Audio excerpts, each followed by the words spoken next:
Bismillahirrahmanirrahim. Assalamualaikum warahmatullahi wabarakatuh. Alhamdulillahirabbil alamin wassalatu wassalamu ala asyrafil anbiya'i wal mursalin wa ala alihi wa sahbihi ajma'in. Subhanaka la ilma lana illa ma 'allamtana innaka antal alimul hakim. Rabbi shrah li sadri wa yassir li amri wahlul 'uqdatam min lisani yafqahu qawli. Amma ba'd. Alhamdulillah ala nikmatil Islam, alhamdulillah ala nikmatil iman, wa kafa biha min ni'mah. Alhamdulillah, segala puji bagi Allah Subhanahu wa taala yang memberi kita nikmat Islam iman, memberi kita nikmat sehat sempat, memberi kita nikmat untuk selalu mengkaji perkara-perkara yang Allah taala berikan lewat lisan mulia Nabi kita Nabi Muhammad sallallahu alaihi wasallam. Wa khairul kalam kalam Rabbina. Sebaik-baik perkataan adalah perkataan Allah Subhanahu wa taala. Sebaik-baik ucapan adalah ucapan yang Allah taala titipkan kepada Nabi kita Nabi Muhammad sallallahu alaihi wasallam, hingga menjadi mukjizat terbesarnya Nabi, hingga menjadi sesuatu yang bisa dirasakan oleh umat mulai dari semenjak zaman Nabi sampai berlalu 1400 tahun lebih. Kita masih tetap bisa mengkajinya murni sebagaimana diturunkan oleh Allah Subhanahu wa taala. Dijanjikan tidak akan terjadi perubahan di dalamnya, tidak akan terjadi penyelewengan di dalamnya, tidak akan terjadi sesuatu yang dilakukan oleh umat-umat sebelumnya sehingga membuat Allah taala murka. Tapi Al-Qur'an dijaga oleh Allah taala dengan penjagaan yang sempurna, diberikan dan juga diwariskan lewat talaqtian, lewat lisan ke lisan, dari hati ke hati, dari satu insan ke insan yang lainnya, dari satu generasi ke generasi yang lainnya. Dijadikan sama Allah taala Al-Qur'an semacam ini, maka kita bisa mengatakan bahwasanya Al-Fatihah yang sekarang ini kita baca dengan yang dibaca oleh Nabi dan orang-orang di zaman Nabi tetap sama, terjaga, tidak ada perubahan di dalamnya. Itu yang dijanjikan sama Allah, dan seperti itu akan terjadi. Al-Qur'an ini pindah dari satu generasi ke generasi yang lainnya sampai nanti terjadinya akhir zaman, tidak akan ada perubahan di dalam Al-Qur'an ini. Oleh karena itu mukjizat terbesarnya Nabi bukan ketika Nabi membelah bulan, bukan ketika Nabi mengeluarkan air dari sela-sela jari-jarinya, bukan ketika Nabi Muhammad memberikan barokah di dalam makanan sehingga sekian ribu jamaah bisa menikmati makanan tersebut. Tapi mukjizat terbesarnya Nabi ada di dalam Al-Qur'an, alladzi baina yadaina, yang masih bisa kita baca, bisa kita pegang, bisa kita renungkan, bisa kita pelajari, sehingga umat ini ketika berpegangan dengan Al-Qur'an mereka tidak akan pernah tersesat selama-lamanya. Lam tadillu ba'diya abada. Katanya Nabi Muhammad SAW, inni taraktu fikum faqalain. Saya turunkan atau saya tinggalkan untuk kalian ini dua perkara. Ketika kalian berpegang dengan keduanya, lan tadillu ba'diya abada, kalian tidak akan pernah tersesat. Yang pertama adalah kitabullah, hablun mamdudun minas sama. Al-Qur'an yang kita baca itu adalah tali yang Allah taala ulurkan kepada kita sehingga kita bisa naik menuju Allah taala lewat tali tersebut.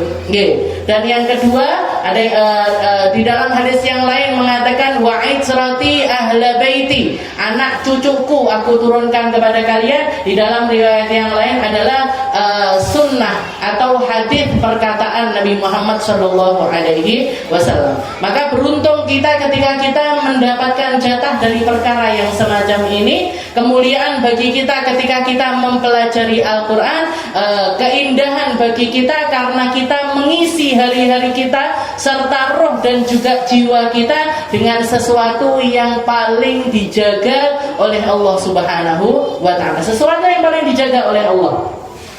Ketika kita dapat porsi untuk menjaganya juga, untuk mempelajarinya juga, itu adalah sesuatu hadiah yang Allah Ta'ala berikan kepada umat manusia. Mungkin-mungkin Allah Ta'ala mengistiqomahkan kita, mungkin-mungkin Allah Ta'ala menjaga kita, mungkin-mungkin Allah Ta'ala menakdirkan anak cucu kita untuk menjadi para penghafal Al-Quran, menjadi anak-anak yang dimampukan sama Allah Ta'ala untuk bukan cuma menghafal, tapi memahaminya, mempraktekkannya, mengamalkan apa yang ada di dalamnya, dijadikan para ahlullah wa khassatuh, dijadikan para keluarganya Allah Ta'ala dan yang terkhusus dari yang terdekat dari Allah Subhanahu wa Ta'ala. Dan mungkin-mungkin kita pun dapat asarnya, dapat berkahnya, dapat pengetahuannya, dapat ilmunya, sehingga ilmu yang sedikit ini bisa kita jadikan bekal menuju akhiratnya Allah Subhanahu wa Ta'ala. Jadi penerang kita di alam kubur, jadi peluas kubur kita, jadi jariahnya kita, sehingga amal-amal meskipun kita sudah meninggal dunia, amal ini terus dikirimkan oleh Allah Ta'ala karena berkahnya kita mempelajari sesuatu yang mulia, yaitu Al-Qur'annya Allah Ta'ala. Kita lanjutkan, di waktu-waktu yang lalu, di pembahasan-pembahasan yang lalu, kita masih mengkaji tentang tafsiran atau juga kisah-kisah yang Allah Ta'ala kisahkan untuk kita di dalam Al-Quran. Kita mempelajari atau mengkaji tentang kisahnya Nabiullah Ibrahim dan juga putranya Nabiullah Ismail. Sekarang kita akan mengkaji di salah satu ayat Al-Quran, Allah Ta'ala termasuk yang diceritakan sama Allah Ta'ala di dalam Al-Quran. Allah Ta'ala mengatakan di dalam Al-Quran, a'udzubillahi minasyaitonirrajim, bismillahirrahmanirrahim. Wa idh yarfa'u Ibrahimul qawa'ida minal baiti wa Ismailu rabbana taqabbal minna innaka antas samiul alim rabbana waj'alna muslimaina laka wa min dhurriyyatina ummatan muslimatan lak wa arina manasikana wa tub 'alaina innaka antat tawwabur rahim rabbana wab'ath fihim rasulan minhum yatslu 'alaihim ayatika wa yu'allimuhumul kitaba wal hikmah wa yuzakkihim innaka antal azizul hakim. Di salah satu kisah Allah Ta'ala mengkisahkan tentang hamba-hamba mulianya, yaitu Nabiullah Ibrahim serta Nabiullah Ismail, ketika Allah Ta'ala mempertemukan mereka kembali setelah sekian lama berpisah jauh dari satu negeri di negeri yang lainnya, sehingga Nabi Ibrahim tidak melihat pertumbuhan dari Nabiullah Ismail, tapi Allah Ta'ala menakdirkan keduanya untuk bertemu kembali, untuk bersama-sama kembali. Dan salah satu ujian yang Allah Ta'ala berikan kepada Nabiullah Ibrahim setelah diuji dengan lamanya nggak punya anak, setelah punya anak dipisahkan sekian lamanya, setelah itu dipertemukan kembali oleh Allah Ta'ala, masih tetap dikasih ujian, bukan ujian-ujian yang kecil tapi ujian yang besar. Diperintahkan sama Allah Ta'ala untuk menyembelih putranya sendiri, Nabiullah Ismail. Ya bunayya inni ara fil manami inni adbahuk. Wahai Ismail, saya melihat di dalam mimpi saya Allah Ta'ala memerintahkan untuk nyembelih dirimu. Fandur madza tara, menurut kamu seperti apa wahai Ismail? Kisah yang semuanya kita tahu, kisah yang masyhur, kisah yang setiap kali datang waktu Idul Adha, khotib sholat itu mesti bahas tentang ayat atau kisah tersebut. Garek jenengan melok ngrungokne khutbah apa ngirisi lontong? Tinggal jenengan nyemak khutbahnya apa ditinggal pulang cepak-cepak beres-beres rumah selak akeh tamu. Tinggal itu aja, nyemak apa ndak. Jadi ujian demi ujian berat yang Allah Ta'ala berikan kepada Nabiullah Ibrahim. Makanya sampai dikatakan Nabi Ibrahim itu selain Nabi dan juga Rasul, beliau juga naik lagi derajatnya, masuk di dalam golongan ulul azmi, nabi-nabi yang mendapatkan predikat paling tinggi dari ketaatannya kepada Allah Subhanahu wa Ta'ala. Diuji di masa kecilnya Nabi Ismail, Allah Ta'ala menguji beliau dengan diperintahkan untuk nggak pakai tangan orang lain, nggak pakai algojo, nggak pakai tukang sembelih yang lain, tapi beliau diperintahkan nyembelih putranya dengan kedua tangan beliau sendiri. Dengan kedua tangannya Nabiullah Ibrahim. Tapi beliau lulus juga ujian tersebut. Kesabarannya, ketabahannya, ketaatannya kepada Allah Ta'ala teruji di waktu tersebut, sampai ditakdirkan Nabiullah Ibrahim untuk menyaksikan Nabi Ismail ini tumbuh dewasa. Ketemu sampai beliau gede. Yang akhirnya beliau mengajak Nabiullah Ismail ini tentu saja dengan lewat perintah dari Allah Ta'ala, karena para nabi, para rasul tidak melakukan sesuatu begitu saja, tidak berucap begitu saja, tapi semuanya adalah wahyu yang diwahyukan oleh Allah Ta'ala.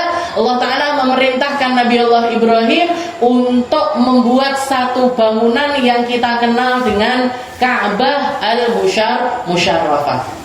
Disuruh bangun Ka'bah, disuruh menata ulang bangunannya, membangunnya dengan harta pribadinya beliau dan lain sebagainya, sampai hatta tamma bina'uhu, sampai selesai pembuatan Ka'bah itu sendiri. Begitu selesai, dan di dalam proses ini tadi, di dalam proses naikkan bangunan, masang pondasinya, ini itu dan lain sebagainya, Allah Ta'ala mengabadikan apa yang terjadi di waktu tersebut dengan Allah Ta'ala mengatakan, wa idh yarfa'u Ibrahimul qawa'ida minal baiti wa Ismailu rabbana taqabbal minna innaka antas samiul alim. Dikatakan Nabi Allah Ibrahim ketika proses pembangunan Ka'bah tersebut, ketika beliau mencanangkan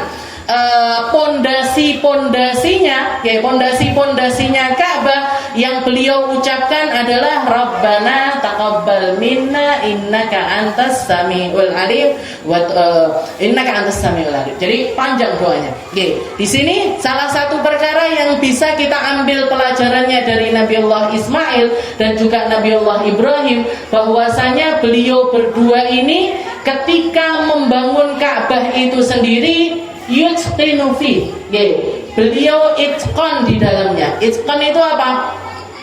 Serius menatanya sesuai dengan instruksi dari Allah Subhanahu wa Ta'ala, tidak mendesain sesuai dengan keinginannya, tapi sesuai dengan apa yang diperintahkan oleh Allah Ta'ala. Di sini kita bisa belajar bahwasanya bahkan di dalam perkara ibadah ataupun non ibadah, di dalam perkara kebiasaan kita atau yang sesuai dengan aturannya Allah Ta'ala itu selalu senang ketika hambanya itu melakukan sebuah perkara itu dengan cara yang itqan, dengan cara yang detail di dalamnya, serius di dalamnya, benar-benar menatanya dengan tatanan yang baik. Bukan pokoknya yang penting bangun rumah, pokoknya dadi omah, mboten. Pokoknya gentengnya munggah, pokoknya pondasinya enggak. Tapi Allah Ta'ala itu senang ketika kita melakukan sesuatu itu menatanya dengan tatanan yang paling baik yang kita bisa mampu untuk melakukannya.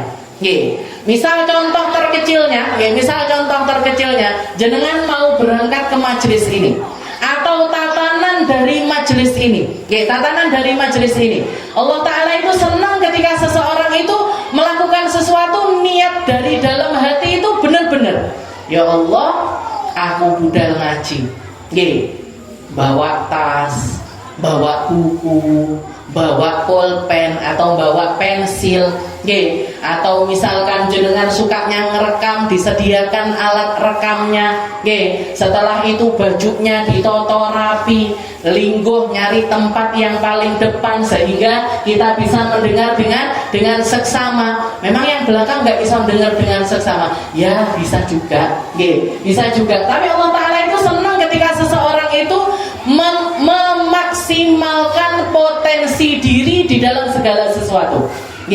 Apa ini? Yang aku bisa mendapatkan sesuatu itu secara maksimal. Majelisan, yo tenanan majelisane. Rewang, yo tenanan rewangane. Mantu, yo tenanan mantune. Gak etok-etokan mantune. Gak cuman pokoknya cateringnya, undangannya enggak, tapi ditata semuanya dengan rapi, ditata semuanya dengan indah. Jadi persiapan dan serius di dalam persiapan itu sangat-sangat disukai oleh Allah Subhanahu wa taala. Nabi Muhammad SAW mengatakan innallaha katabal ihsan ala kulli syai'. Allah taala itu menetapkan keindahan di dalam segala sesuatu. Allah Ta'ala itu menetapkan keindahan di dalam segala sesuatu. Maka katanya Rasul, wa fa'idha qataltum fa'ahsinul qitlah wa idha dzabhtum fa'ahsinud dzibha. Maka kalaupun kalian harus berperang, perindahlah perang kalian, dan ketika kalian mau menyembelih sembelihan, perindahlah sembelihanmu. Gimana caranya perang indah itu gimana?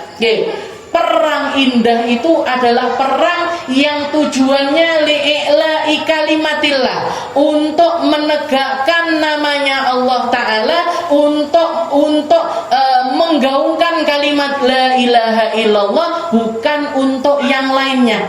Sehingga kalau kita melihat perangnya Nabi Muhammad itu nggak ada perang yang seindah perangnya Nabi. Di dalam perang pertamanya Nabi, perang Badar, perang Uhud, perang Khandaq, itu nggak pernah Rasulullah yang nantang orang kafir Quraisy untuk perang, itu nggak pernah.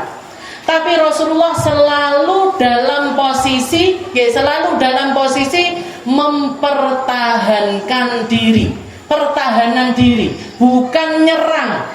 Bukan Nabi yang nantang, aku wis duwe pasukan saiki, ayo budal perang, mboten. Gak seperti itu perangnya Nabi, tapi Rasulullah menata pasukan perang untuk melawan orang-orang yang datang kepada beliau.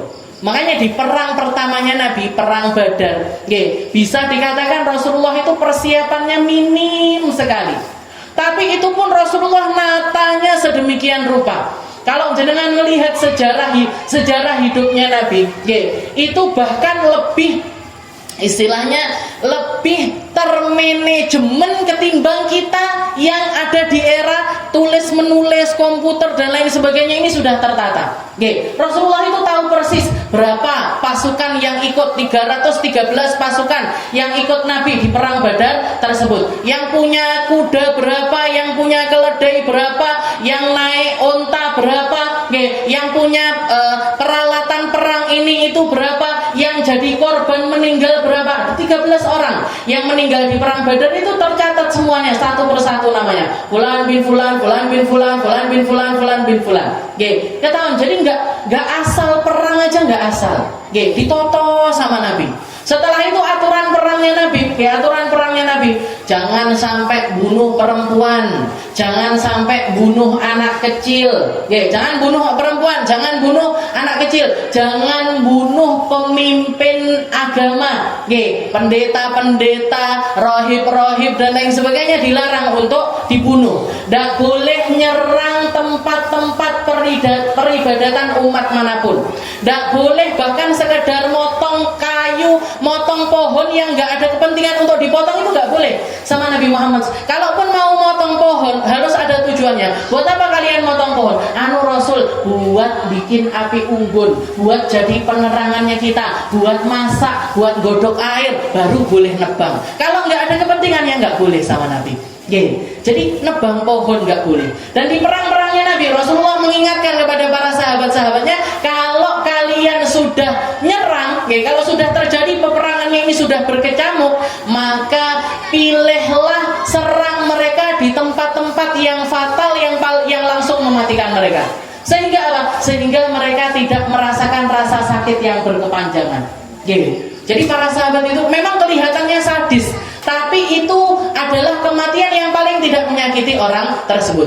Rasulullah ngajarin gimana caranya bunuh mereka. Bunuh, langsung penggal kepalanya. Kalau enggak gitu, tusuk jantungnya. Biar apa? Biar mereka ini enggak lama setelah itu langsung mati.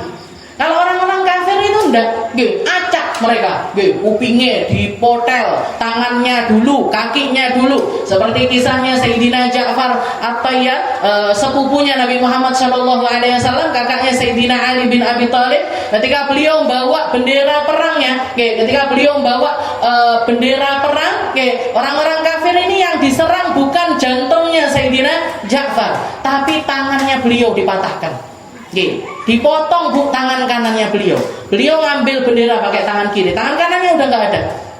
Setelah itu apa? Dipotong juga tangan kanannya. Dipotong juga tangan kanannya, sehingga beliau ngempit bendera itu pakai dua dadanya beliau, pakai dua lengannya beliau yang tersisa. Baru setelah itu ditusuk jantungnya. Jadi kalau orang-orang kafir itu nggak pokoknya cak, nggak mikir dia sakit apa enggak mikir dia nanti sekaratnya itu seperti apa, nggak mikir. Tapi Nabi Muhammad SAW mengajarkan cara yang semacam itu di dalam peperangan beliau. Nggak boleh anak kecil, nggak boleh diserang, nggak boleh ikut perang. Ada pendaftarannya. Yang mau ikut perang didaftar sama Nabi. Oh kamu masih punya ibu, punya tanggungan ibu, ora usah melok. Oh kamu masih terlalu kecil umurnya, nggak boleh ikut, nggak boleh. Makanya dikatakan banyak cerita anak kecil-kecil umur 13 tahun, 14 tahun daftar mau ikut perang, ditolak sama Nabi, nangis bu. Nangis anak kecil-kecil itu, Rasul, mosok kita nggak boleh ikut perang. Ini rasa yang apa yang ditanamkan sama Nabi Muhammad kepada anak kecil-kecil itu sampai mereka punya perasaan yang semacam itu. Begitu tahun kedua, tahun berikutnya mereka daftar lagi untuk ikut perang, di ACC sama Nabi, diiyakan sama Nabi untuk ikut perang, senengnya luar biasa. Ikut perang loh ini bu. Jajal wae dhewe dijaki perang. Ayo siapa yang mau daftar ke Palestina? Nggak usah, nggak harus jadi, nggak harus ada di medan perangnya, tapi nanti bagikan itu aja udah ketakutan luar biasa. Nah ini anak kecil-kecil di zamannya Nabi itu diperlakukan seperti apa sama Nabi sehingga mereka punya iman yang semacam itu. Jadi katanya Nabi, idza qataltum fa ahsinul qitlah wa idza dabahtum fa ahsinut dzibha. Katanya Nabi kalau perang sing apik, lek nyembelih hewan kurban juga yang baik. Gimana caranya yang baik? Kamu sebelum pergi ke tempat penyembelihan, kamu sudah harus memastikan pisau yang kamu pakai ini sudah dalam keadaan sangat-sangat tajam. Ojo biasa ning ngarepe wedhuse. Bariki awakmu. Bariki tak beleh, sek di depannya dia. Nangis bu. Kambing-kambing, sapi-sapi itu kalau melihat orang yang melakukan yang setelah itu apa? Sama Nabi anturi disuruh kalau lagi nyembelih satu hewan, hewan yang lainnya jangan ngelihat, bahkan jangan mendengar dari temennya yang lagi disembelih itu. Ben apa? Ben atine toto, ben atine hatinya kambing sapi itu loh bu dijaga sama Nabi Muhammad, apalagi hatinya jenengan. Bojone jenengan belum tentu menjaga hati kita. Ini Rasulullah jaga hatinya kambing, sapi, unta itu dijaga hatinya biar mereka ini dalam keadaan yang senang di dalam hal tersebut. Jadi yang pertama itu yang bisa kita ambil. Allah mengatakan wa idh yarfa'u Ibrahimul qawaid. Ketika Ibrahim itu ngangkat pondasi. Berarti apa? Di dalam bangunan Ka'bah itu ada pondasi-pondasinya. Ada pondasi-pondasinya, ada bagian luarnya didesain begini, bagian dalamnya didesain seperti ini. Jadi berarti apa? Walaupun cuman bangunan kotak semacam itu, tapi beliau meletakkan segala sesuatunya itu di tempatnya. Dengan proporsi yang pas sesuai dengan arahan dari Allah Subhanahu wa taala. Wa yarfa'u Ibrahimul qawaida minal baiti wa Ismailu. Setelah itu kalau kita lihat di sini Allah Taala ketika Ibrahim mengangkat pondasi Ka'bah wa Ismailu, demikian juga dengan Ismail. Padahal dikatakan di dalam sirah Rasulullah menceritakan yang bangun Ka'bah itu Nabi Ibrahim. Sedangkan Nabi Ismail ini yang bantuin abahnya. Jadi beliau yang nata setiap bongkahan batu yang ditempelkan di Ka'bah, itu yang nempelin adalah tangannya Nabi Allah Ibrahim. Ya, yang nempelin tangannya Nabiullah Ibrahim. Sedangkan Nabiullah Ismail, beliau itu yang ngambilkan batu-batunya, maperasi, istilahnya dibentuk biar ini gimana caranya biar rapi. Setelah itu didekatkan kepada Nabiullah Ibrahim, nanti Nabi Ibrahim yang ngangkat dan menata. Oke, ini menunjukkan kalau apa? Kalau bahwasanya ketika kita melakukan sebuah amal, ketika kita melakukan sebuah amal, itu nggak penting siapa yang di depan, siapa yang di belakang. Oke, siapa yang ketika kita masuk di dalam satu amaliyah, mau itu doa, mau itu sholat, mau itu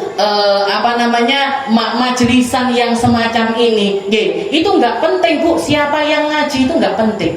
Gak penting juga siapa yang istilahnya siapapun yang berperan di dalam tempat ini menjadi ahli dari tempat tersebut, menjadi orang-orang yang melakukan kebaikan itu dengan satu nama,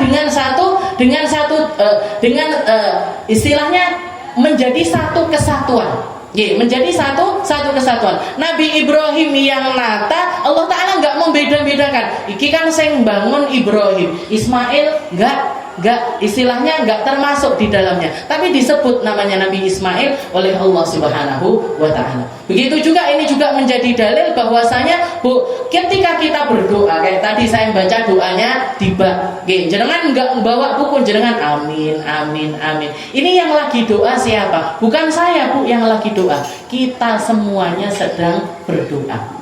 Al-Qari wasami, yang baca maupun yang mendengar, yang mengaminkan ataupun yang tidak mengaminkan, semuanya ada di dalam dairatud doa. Semuanya ada di dalam satu ibadah, yaitu bersama-sama berdoa kepada Allah Subhanahu wa Ta'ala. Di dalam ayat yang lain juga dikatakan Nabiullah Musa pernah ngangkat tangannya, beliau berdoa. Wa qala Musa rabbana innaka ataita fir'auna wa malahu zinatan wa amwalan fil hayatid dunya rabbana liyudillu an sabilik. Katanya Nabi Musa itu protes sama Allah Ta'ala, ya Allah, jenengan ini ngirimkan banyak sekali perhiasan dunia, banyak sekali harta dunia kepada Fir'aun dan juga antek-anteknya Fir'aun, fil hayatid dunya, di dalam kehidupan dunia ini jenengan ngirimkan macam-macam istana, jenengan cepak nih emas perak, jenengan cepak nih harta duniawi semuanya, jenengan cepak nih untuk Fir'aun dan juga kubunya Fir'aun.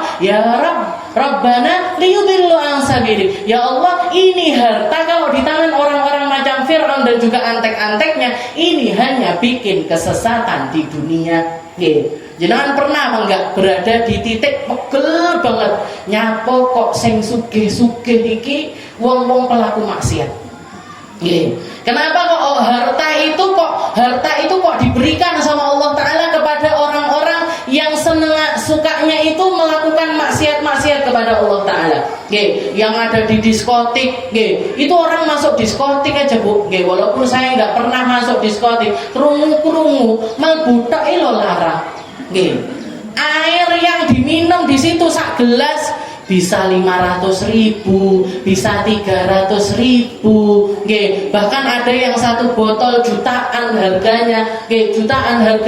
Mereka kalau sudah dalam keadaan mabuk seperti itu, sudah hitung-hitungan.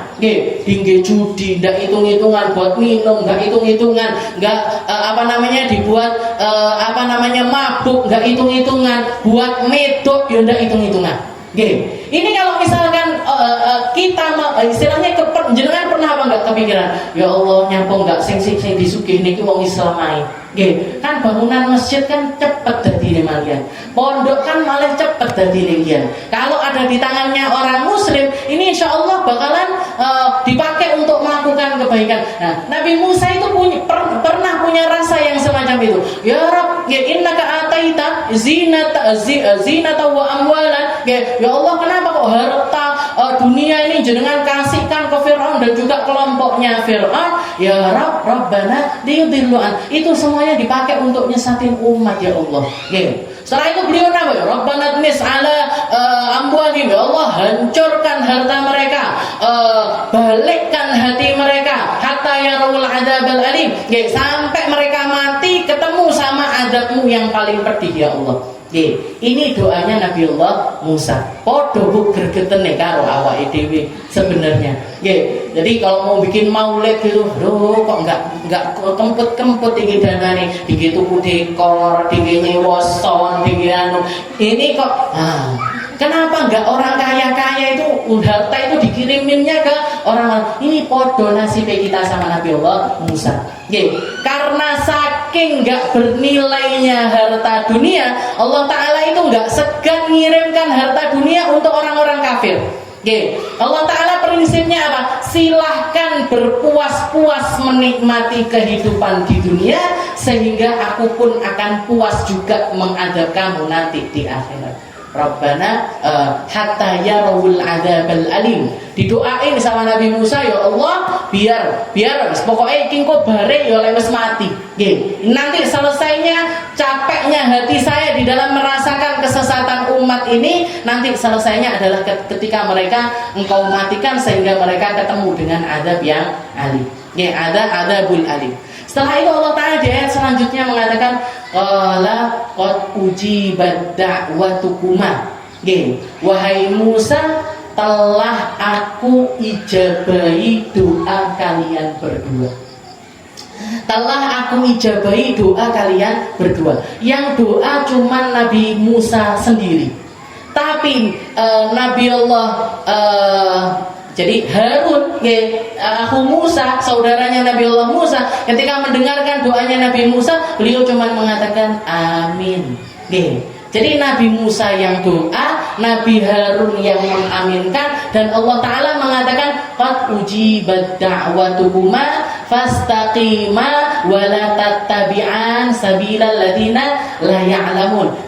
Allah Ta'ala sudah mengijabahi doa kalian berdua, maka istiqomahlah di jalannya Allah, jangan ikut-ikut jalannya orang-orang yang gak paham sama ketentuannya Allah Ta'ala. Berarti apa? Orang doa sama yang mengaminkan itu setara, kui podo wae. Nggih, jenengan enggak perlu panggah ustadzai yai sing dikongkon donga. Jenengan dikasih doa, nanti gue dikasihkan saya juga. Makanya saya enggak nolak, nggih. Ndak, Bu, iki sapa yang mau doa enggak? Nggih, paling nanti saya, Bu, siapa yang mau doa? Ustadzai. Nanti kalau saya yang baca doa suwi saja. Jadi istilahnya dan lagi kita ada dalilnya, kita punya dalilnya. Orang yang doa sama yang mengaminkan itu sama saja. Belum tentu saya yang doa Allah Ta'ala ngijabahi doa ini karena saya belum tentu, Bu. Bisa jadi karena aminnya yang di soft awal, bisa jadi karena aminnya yang di soft kedua, bisa jadi karena aminnya yang di soft ketiga, bisa jadi yang aminnya bahkan di pojokan sana. Nenggone mburine layar ini, bukan layar napa niki. Satir ini, di belakang satir nenek sing linggo ning cedeke sadar. Amin, amin, amin. Barangkali Allah Ta'ala mengijabahi doa kita berkahnya orang tersebut. Gak tahu, gak ada yang tahu, Bu. Imam sholat juga kayak gitu. Belum tentu sholat itu diterima gara-gara imamnya, belum tentu. Bisa jadi yang saf kedua, bisa jadi yang saf ketiga, bisa. Makanya mutlak dikatakan semakin banyaknya orang, semakin banyaknya jamaah, di situ potensi untuk dapat ijabah dari Allah Ta'ala semakin besar. Jadi kalau kita mau ngomongin berarti sholat yang paling potensi diterima sama Allah Ta'ala ini yang mana? Yang di sana loh, Bu, yang di Masjidil Haram. Karena tidak ada yang mengalahkan banyaknya jamaah di Masjidil Haram maupun di Masjid Nabawinya Nabi Muhammad SAW.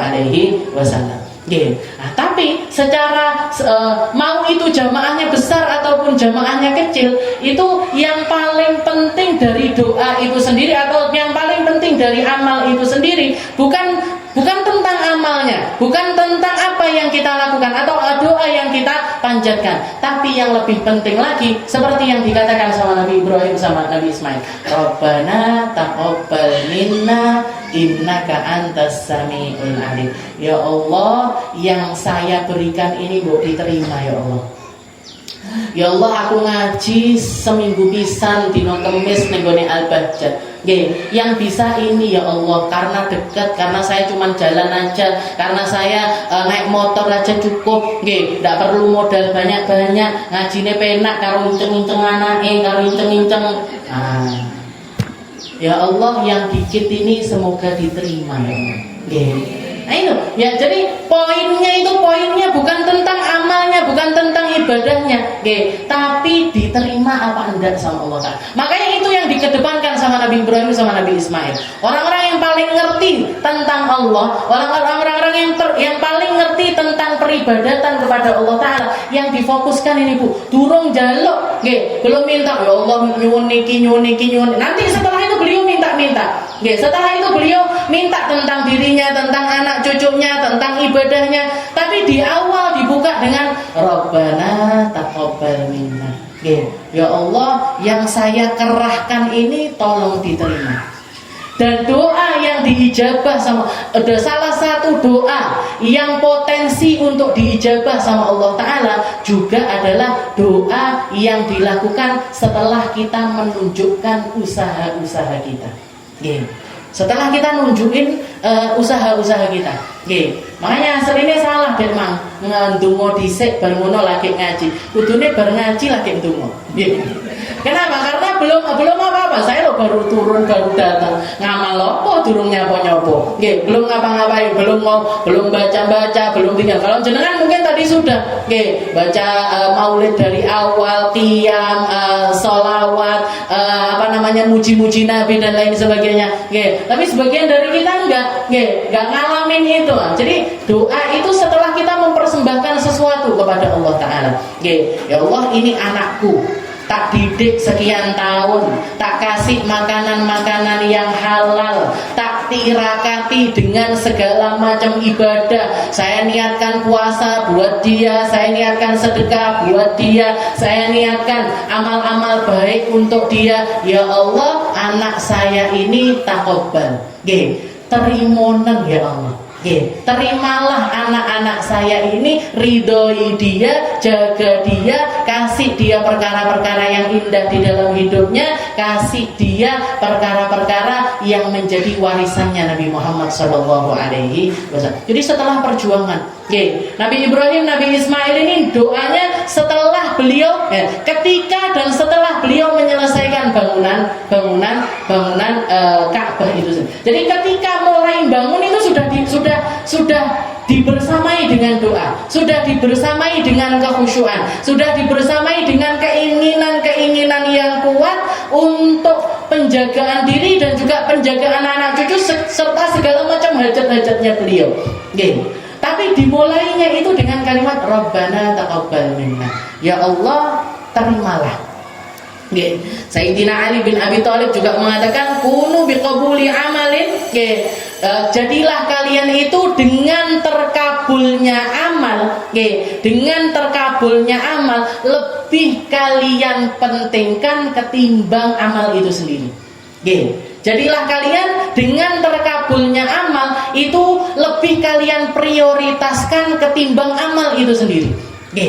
Jadi mau ngapa-ngapain ini yang dicari bukan amalnya, bukan tentang amalnya atau di mana amal itu atau bagaimana kita beramal di dalam hal tersebut, tapi cari yang paling berpotensi untuk diterima sama Allah Ta'ala. Cari yang paling berpotensi untuk diterima sama Allah Ta'ala. Fa innahu la yaqbalu amalun jadi karena amal kecil kalau diterima sama Allah Ta'ala menjadi sesuatu yang besar. Tapi amal yang besar kalau nggak diterima sama Allah Ta'ala nggak ada nilainya apa-apa. Sebesar apapun kita beramal, kalau nggak disertai dengan pengkabulan dari Allah Ta'ala, itu menjadi sesuatu yang tidak bernilai. Tapi sekecil apapun amal kita, ketika kita melakukannya lillahi ta'ala, kita melakukannya dengan penuh kekhusyuan, dengan penuh hudur al-qalb, dengan penuh keseriusan, itu jauh lebih bermakna ketimbang amal-amal yang besar. Bahkan di dalam salah satu hadis Nabi Muhammad SAW mengatakan, tasaddaq, kalian itu kalau sedekah, keluar aja, keluarkan dari yang terindah menurut kalian. yang paling berat untuk kamu persembahkan untuk Allah Ta'ala sekecil apapun nilainya. Walaupun misalkan kalian itu sedekah cuman dengan 1 biji kurma. Oke, walaupun kamu cuma sedekah dengan 1 biji kurma, tapi kalau kamu serius di dalamnya, benar-benar di dalamnya mempersembahkannya tulus karena Allah Subhanahu wa Ta'ala, fa innallaha yurabbiha. Nanti Allah Ta'ala yang akan merawat sedekahmu tersebut.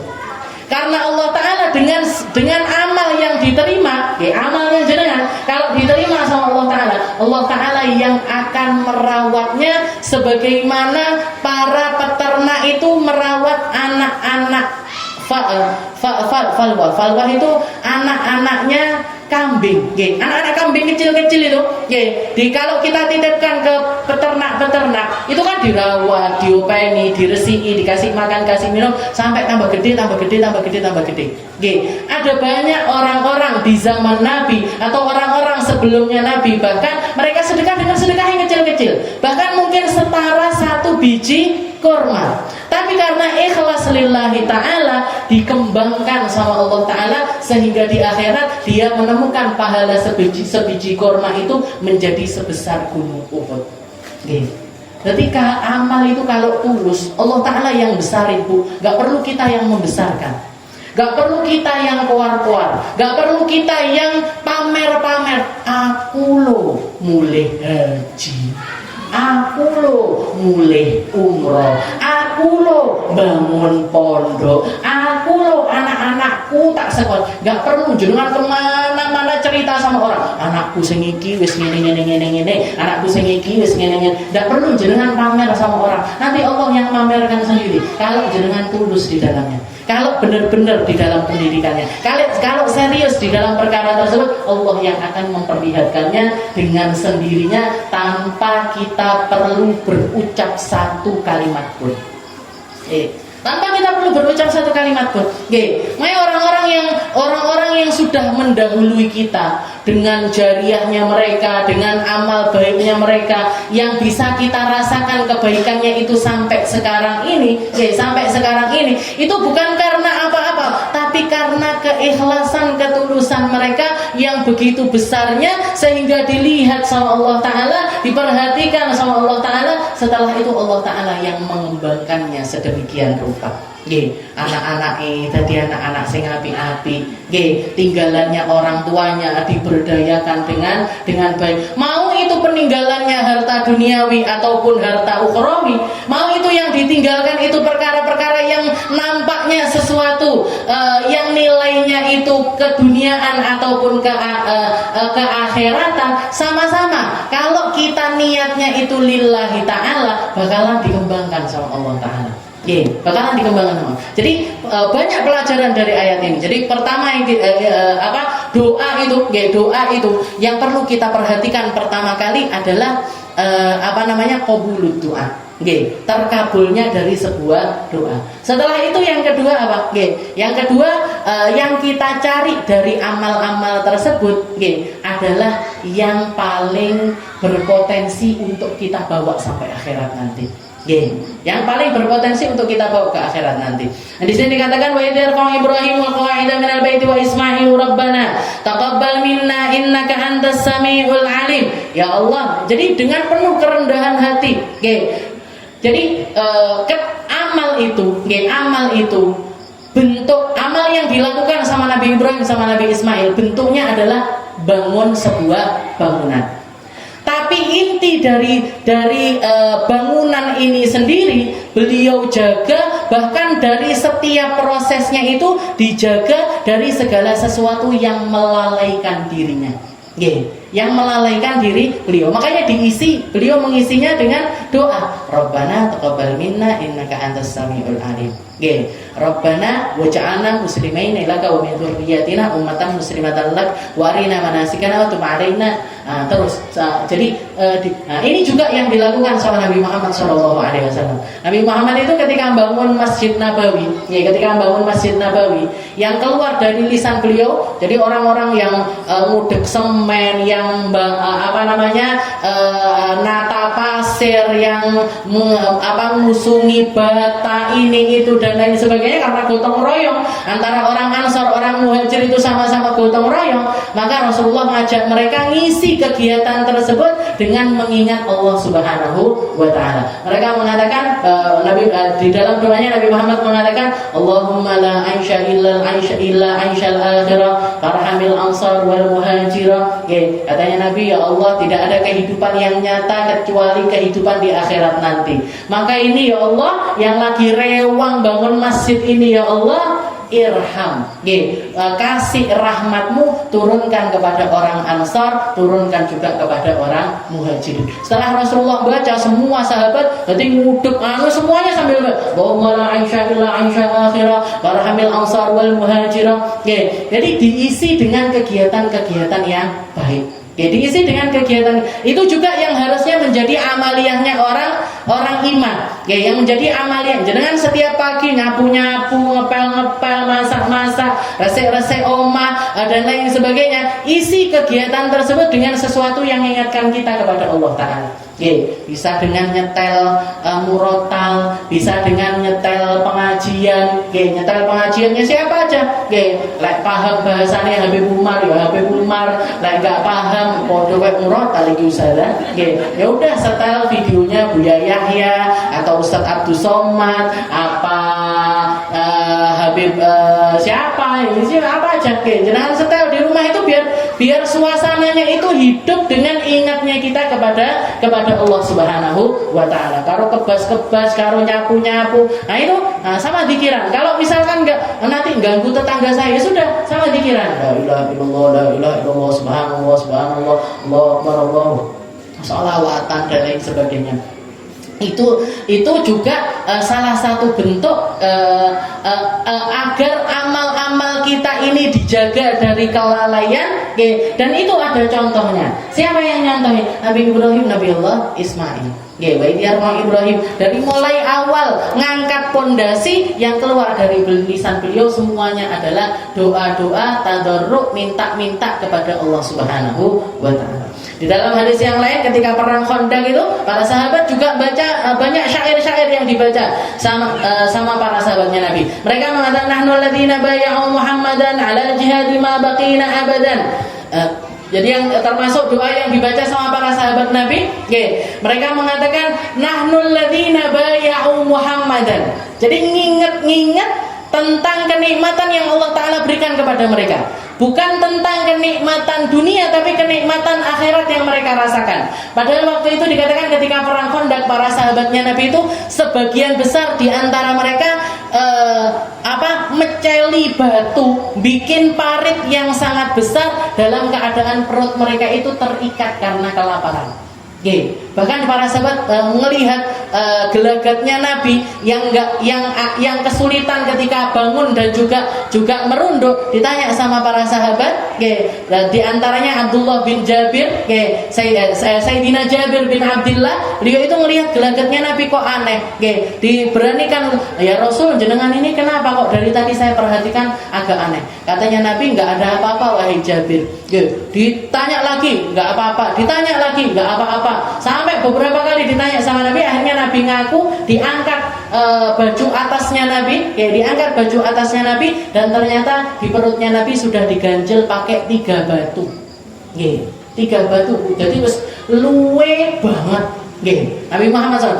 Dan itu dalam keadaan rewang, meceli batu besar-besar, bikin galian yang sangat dalam. Makanya kisah yang masyhur itu, Jabir langsung pulang ke rumah, nanya sama istrinya, kita punya apa ini di rumah? Buat jamu Nabi Muhammad SAW. Katanya istrinya, nggak punya apa-apa, belum punya kambing yang besar ini, ada kita punya anak kambing. Kalaupun disembelih nanti dimasak, paling cukup buat 10 sampai 15 orang aja. Paling buat 10. Nanti tak prosesin, kamu sembelih, kamu bersihkan kulitnya, ini itu dan lain sebagainya. Nanti biar saya masak, kamu undang Nabi bisik-bisik. Undang Nabi bisik-bisik, sama beberapa sahabatnya, 10 sampai 15 orang, nanti kita jamu makan. Setelah sudah setengah matang ini Bu, masakannya sudah setengah matang. Katanya istrinya, sekarang undangan Nabi. Nggih, berangkat Sayyidina Jabir marani Rasul. Nggih, Rasulullah masih dalam keadaan semacam itu. Dibisiki di telinga, "Ya Rasul, kula aturi napa? Kalau orang sini, kula aturi dahar teng griya. Nggih, jenengan jawili beberapa teman yang lainnya, mungkin Sayyidina Abu Bakar, Sayyidina Umar, tapi pun kathah-kathah nggih." Nggih. Diletakkan palunya Nabi, langsung Rasulullah pengumuman, "Ya ahlu Khandaq," gitu. Sing kabeh rewang gitu. Itu ada ratusan orang itu. Semuanya, ayo budal kabeh. Kemana ya Rasul? Kita dijamu makan sama Jabir bin Abdullah. Jangan bayang nih. Jangan bayang nih bikin maulid cepak kotak 100 sing teko 500. Ngeluh Bu. Sayyidina Jabir ngeluh, istrinya ngeluh. Katanya, tapi ditenangkan sama Nabi, tenang nanti Rasulullah mengatakan, "Wahai Jabir, nanti saya datang dulu ke rumah kamu, biar aku yang ngolah dan membagikan kepada sahabat-sahabat yang lainnya." Dikatakan itu masakan satu gidir, satu panci itu cukup buat ngasih makan semua penduduk Khandaq. Semua orang yang rewang itu semuanya pulang dalam keadaan kenyang, bahkan dikatakan masih bisa dibagi-bagikan ke tetangga-tetangga. Rasulullah ngirim juga untuk keluarganya, pada Sayyidah Fatimah, pada Sayyidah Aisyah, dikirim-kirimi juga. Katanya istrinya Sayyidina Jabir, "Ini kayaknya kalau saya nggak buka pancinya, nggak bakalan habis sampai hari kiamat nanti. Lek nggak dibuka biak gini, sakjane iki garek piro." Nah, begitu dibuka sama istrinya Sayyidina Jabir, ya sudah, yang tersisa dari situ bisa dihabiskan. Istilahnya nggak mengeluarkan barokah seperti yang terjadi saat dibagikan sama Nabi Muhammad SAW. Jadi yang mereka ucapkan ketika rewangan Khandaq itu tadi, mereka mengatakan, "Nahnul ladzina baya'u Muhammadan." Kami ini orang-orang yang sudah membaiat, janji setia kepada Nabi Muhammad SAW. Dan kami berharap alal jihadi ma baqina abadan, dan kami berjanji dengan diri kami, kami akan selalu ada di dalam jihad ini selama umur kami ada. Selama kami hidup, selama-lamanya kami akan menjadi pejuang-pejuangnya Nabi Muhammad SAW. Kelaparan nggak masalah, nggak duit-duit nggak masalah, nggak bisa ini itu nggak masalah, tapi selama kami menjadi pengikut setianya Nabi Muhammad SAW, itu adalah kenikmatan yang nggak bisa dibandingkan dengan kenikmatan yang lainnya. Jadi itu digaung-gaungkan sama. Jadi mereka mencel itu sama, "Nahnul ladzina baya'u Muhammadan alal jihadi ma baqina abadan." Dan masih banyak lagi syair-syair dan juga qasidah-qasidah yang dipakai sama para sahabat untuk ngisi kegiatan mereka. Amalnya amalan baik, ibadahnya ibadah yang baik, niatnya niatan yang baik. Itu pun masih diisi dengan setiap kebaikan yang bisa mereka lakukan. Matanya ngelihat baik, telinganya difungsikan baik, lisannya difungsikan melakukan kebaikan. Jadi seluruh anggota tubuhnya bersama-sama bareng-bareng merealisasikan kalimat la ilaha illallah Muhammadur Rasulullah yang ada pada diri mereka. Mungkin-mungkin kita semuanya bisa nirukan para sahabatnya Nabi. Mungkin-mungkin kita semuanya dikasih keimanan seperti imannya para sahabatnya Nabi.